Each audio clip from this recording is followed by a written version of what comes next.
Hello guys, and again welcome to my channel.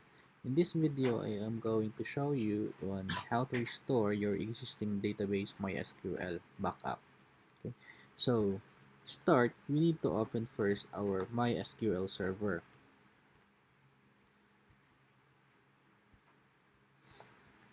Okay.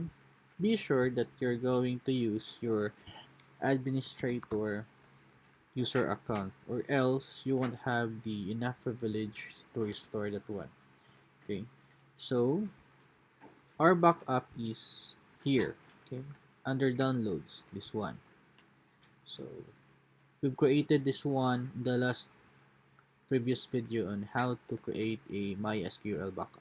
Okay, so so to make a backup or to import your backup, you need to go here. Okay, but first, by the way, we need to create a schema, okay, or a database container. So, uh, create schema. So we will going to name it demo underscore insert 2.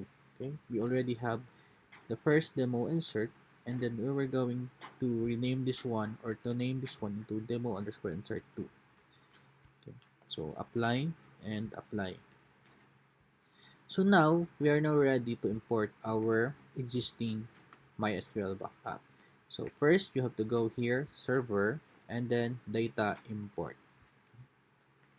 Then after that, you have two options: import from dump project folder or import from self-contained file. Okay, since we have the .sql file, so we're going to choose this one, import from self-contained file, and navigate to your folder where the demo underscore insert or your backup is being placed. Okay, so for in my case, I have here, so open. So next is default schema to be imported too.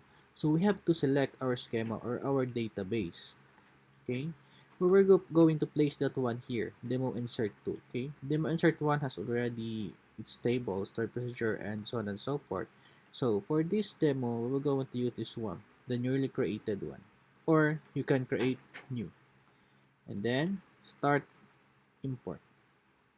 So import completed. So it means that we have successfully imported our database backup, or we have successfully restored our database backup. So if you're going to see your database, we have here our employee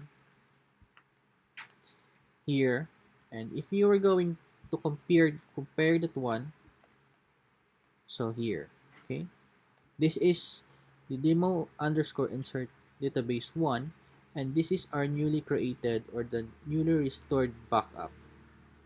Okay, so as simple as that. Okay, so that's all for this video tutorial, and don't forget to hit like and subscribe to my channel. Thank you and enjoy learning, and goodbye.